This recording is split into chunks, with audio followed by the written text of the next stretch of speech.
Bem, no exercício passado resolvemos o quinto exercício, onde nos pediram para calcular a média, a mediana, a moda, a variância e o desvio padrão.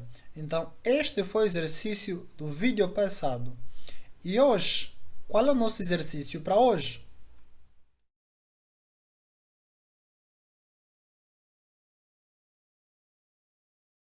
Bem, para hoje, que é o nosso sexto exercício, vamos calcular a variável em estudo do exercício, vamos calcular os percentis e, por último, vamos ver o coeficiente de assimetria. Então, exercício número 6 é-nos apresentado essa tabela de frequência. Essa tabela de frequência nós vimos no exercício número 4. Nesse exercício número 4 é onde nós obtivemos essa tabela de frequência, em que essa parte que está azul foram os dados apresentados, e essa parte aqui que está a preto foram a tabela que nós completamos, por assim dizer, visto que a linha A dizia completa a tabela de frequência com apenas esses dois dados. Então, a linha A deste exercício diz assim: diga qual a variável em estudo e classifique-a quanto à natureza. Então, querem saber que nesse exercício número 4, qual é a variável em estudo e querem que nós classifiquemos essa variável quanto à natureza. Para isso, vamos só voltar rapidamente no exercício número 4 para vermos os dados. O exercício número 4 foi este, em que dizia assim: Cláudio Caçavela é angolano e tem 9 irmãos, dentre os quais um é mais preguiçoso que os outros. Para determinar o grau de preguiça deste irmão, foi efetuado um estudo com os restantes irmãos. Obtiveram-se os seguintes dados. Então, estes foram os dados que obtiveram-se. Então, aquela pergunta está a dizer que para classificar isso quanto à natureza e a variável em estudo, ou seja, quando dizem variável em estudo, querem saber o que é que está nos pedindo nos dados. O dado está a pedir para calcular o quê? Bem, se nós já sabemos que trata-se do Cláudio Caçavela, que tem 9 irmãos, né? Um deles é o mais preguiçoso, então quer determinar qual deles é o mais preguiçoso. É essa a pergunta, né, desse exercício para hoje. Então, simplesmente, voltando agora... Então, aqui diz que diga variável em estudo. Bem, então a nossa variável em estudo será o quê? O número de irmãos observados durante o estudo para saber o grau de preguiça. Então, é esta a nossa variável em estudo. A nossa variável em estudo é o número de irmãos observados durante o estudo para saber o grau de preguiça. Agora, quanto à natureza, como é que nós podemos classificar esses dados quanto à natureza? Quando se diz classifique a quanto à natureza, estão a perguntar se é uma variável qualitativa, se é quantitativa. Se for qualitativa, se é qualitativa nominal ou ordinal. Se for quantitativa, se é quantitativa discreta ou contínua. Nesse exemplo de exercício, nós também vimos que tratava-se de uns dados quantitativos e não qualitativos. Então já sabemos que são dados quantitativos. Então, são dados quantitativos contínuos ou discretos? Bem, nós sabemos que quando temos dados quantitativos contínuos ou variáveis quantitativas contínuas, elas são agrupadas em classes. Isso aqui não temos classes, temos simplesmente as categorias. Então, se não temos classe nesse exemplo, nessa tabela de frequência, já sabemos que é variável quantitativa discreta. Então, classificar esses dados quanto à sua natureza é variável quantitativa discreta. Então, assim, respondemos a linha A para esse exercício. A linha B. A linha B diz assim: determine e interpreta o P10 e o P75. Ou seja, o percentil 10 e o percentil 75.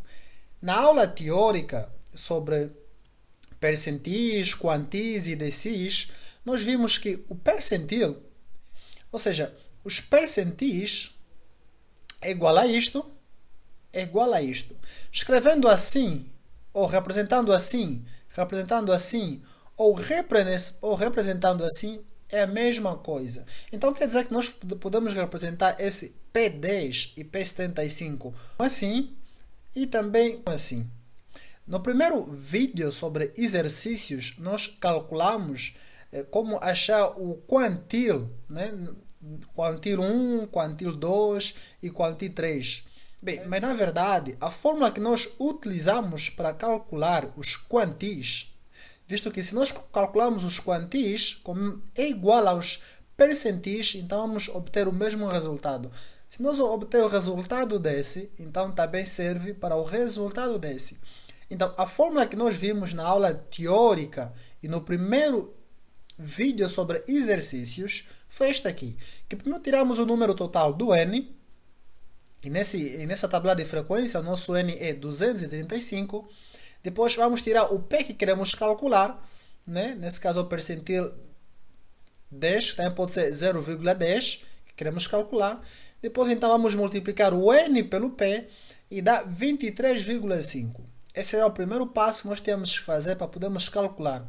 Pegamos este, multiplicamos este por este e achamos um valor. Depois de achar esse valor, nós temos que ver em quais das fórmulas vamos aplicar. Na aula teórica nós falamos muito sobre isso, mas eu vou só aqui puxar o slide da aula teórica, só para você ver como é que seria depois disso. Por favor, não esqueça que aqui deu 23,5. Põe isso em mente. Deu 23,5. Então vamos lá no slide da aula teórica. Bem, então estamos aqui no slide da aula teórica, né? Na aula teórica vimos aqui como calcular os quantis, visto que os quantis também podem ser do tipo assim, assim e assim. Então, como é que nós podemos calcular esses quantis? Calculamos os quantis para variáveis quantitativas e qualitativas nominal e para variáveis qualitativas ordinal. Os nossos dados são para variáveis quantitativas e qualitativas nominal ou para variáveis qualitativas ordinal. Bem, já vimos que é para variáveis quantitativas discretas. Então, estão aqui nesse lado, né? Então, a fórmula que vamos utilizar é isso aqui. Então, aqui diz assim, se o resultado, se a multiplicação de n vezes p for um número inteiro, utilizamos esta fórmula.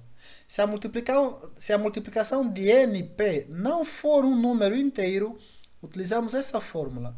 A minha pergunta é, o resultado que nós obtivemos no nosso exercício é um número inteiro ou não inteiro?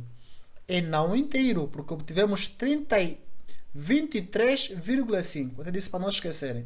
Então, nosso resultado foi 23,5. Se foi 23,5, então é este aqui, não inteiro. Então, a fórmula que devemos utilizar é esta aqui, para calcularmos o quantil. Nós, nessa aula teórica, vimos aqui, por exemplo, nesse exemplo, né, como é que nós deveríamos calcular o quantil. E depois vimos ainda, de novo, este exemplo aqui, em que vimos que deu um número não inteiro, que buscamos essa fórmula, e o outro que deu um número inteiro e buscamos esta fórmula. Isto vimos na aula teórica. E no exercício número 1 também vimos sobre isso. Nesse exercício eu não vou aplicar essa fórmula, nem essa, nem vou fazer esses exemplos aqui. Como já vimos nos exercícios passados, hoje vou vos mostrar uma outra forma de calcular isso. Uma forma muito mais simples e muito mais fácil. Então vamos lá para o nosso exercício de hoje.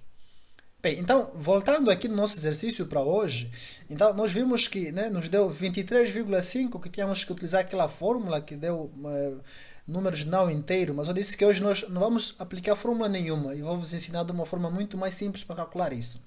Então é o seguinte, você pensa, os quantis que representam 10% ou 20%,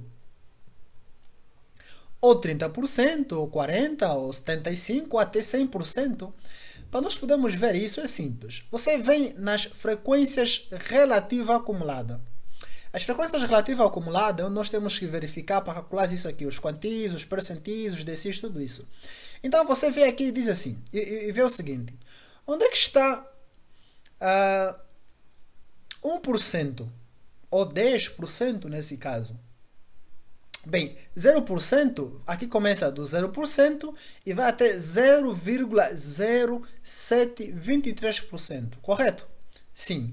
Quando isso for 0,0724, já não pertence a essa coluna ou a essa célula, né, que é o número 1, que é o número 0, peço desculpa. Pertence já ao número 1. Porque aqui vai apenas de 0, simples, 0, até 0,0723.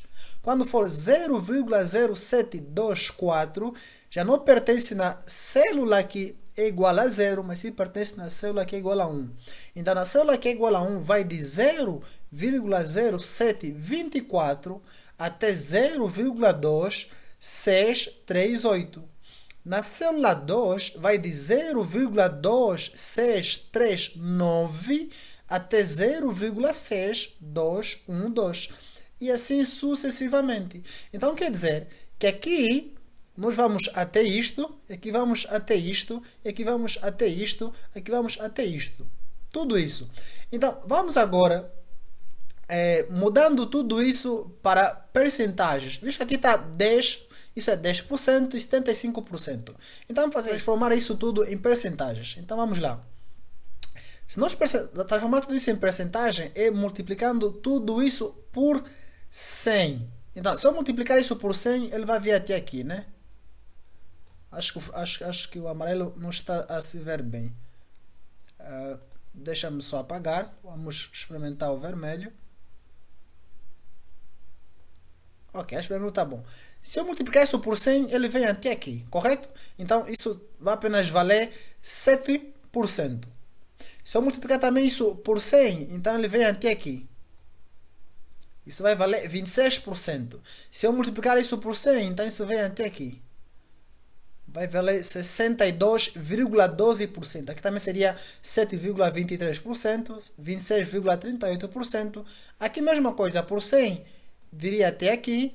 Aqui viria até aqui, vírgula isso, aqui até aqui, aqui até aqui, e aqui seria 1, que deve equivaler 100%, correto? Sim. Então, agora que já transformamos isso em percentagem, que é 100%, ou tiramos isso e metemos em percentagem normal, podemos agora fazer uma boa relação. Então, você vê, se isso é 7%, então quer dizer que isso daqui vai de 0 a 7%, 7,23%. Então aqui vai de 7,24 a 26,38%. Então aqui vai de 26,39% a 62,12%. Então você simplesmente vê onde é que está 10%. Bem, se aqui vai de 0 até 7,23%, termina no 7,23%. Então quer dizer que 10% não está aqui, por aqui termina no 7,23%.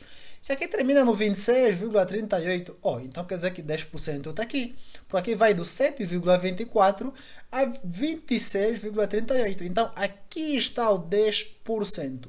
Então quer dizer que o nosso percentil 10, o nosso P10, é igual a quanto? É igual a 1, porque você vê aqui a percentagem e depois vem aqui nas categorias e vê o que é que corresponde àquela percentagem. Então, como o 10 está aqui nessa célula, então corresponde a 1. A mesma coisa aqui. Onde é que está 75%?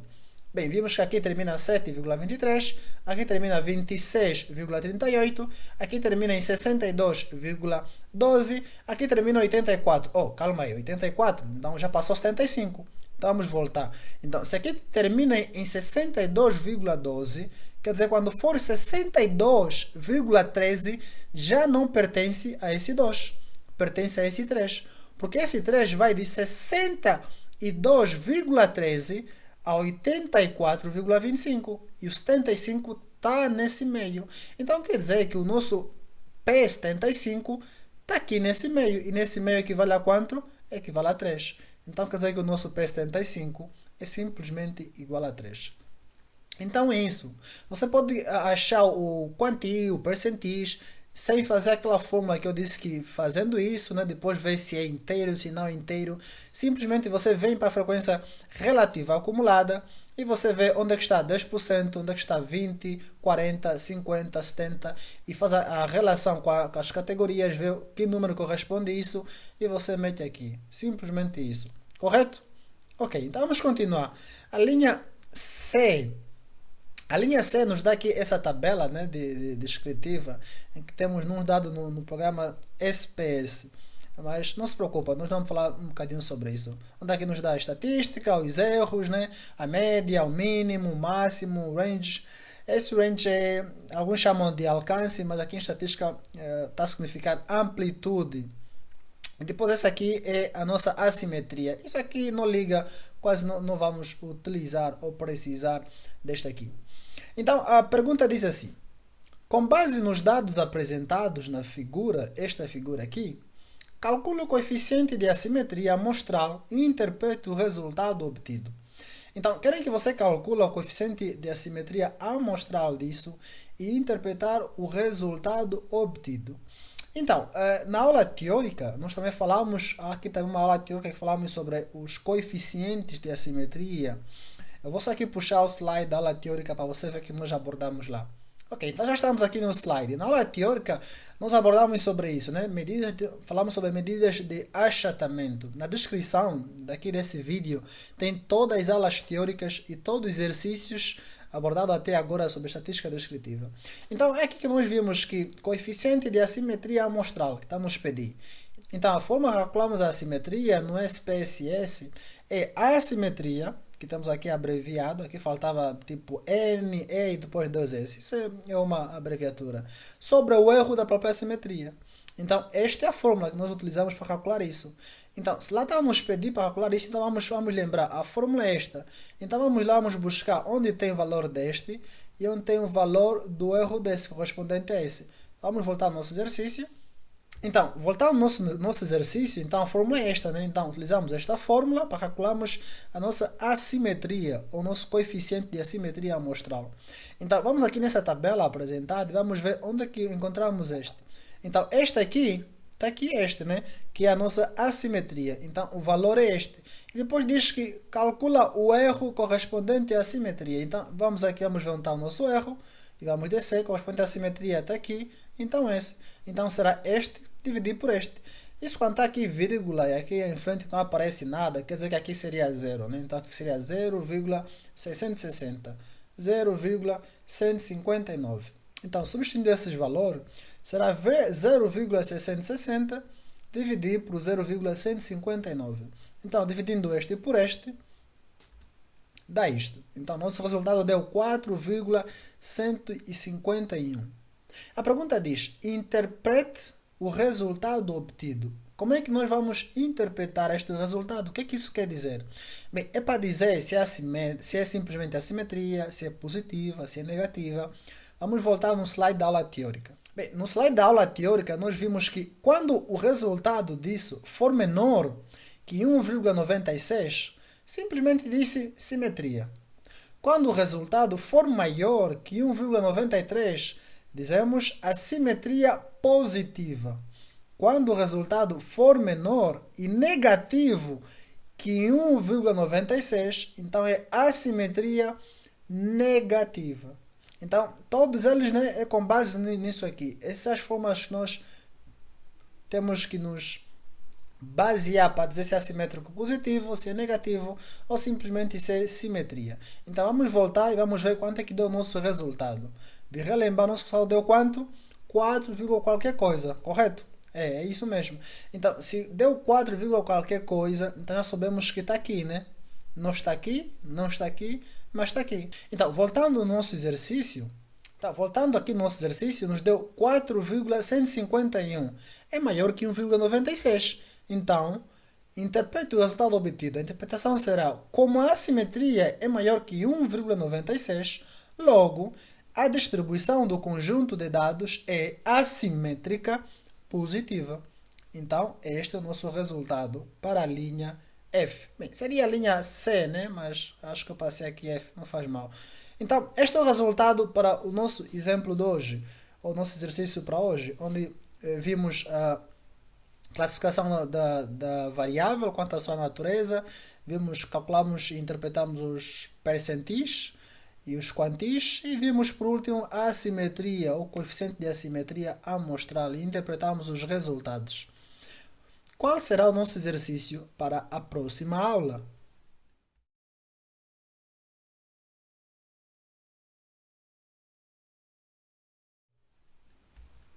No próximo vídeo, ou no próximo exercício, vamos abordar o exercício número 7, onde vamos ver tabela de frequência para variáveis quantitativas contínuas. Até agora, nós calculamos tudo que tem a ver com variáveis quantitativas discretas e variáveis qualitativas. Agora, vamos ver tudo que tem a ver com variáveis quantitativas contínuas, como construir no exercício sobre tabela de frequência para variáveis quantitativas contínuas.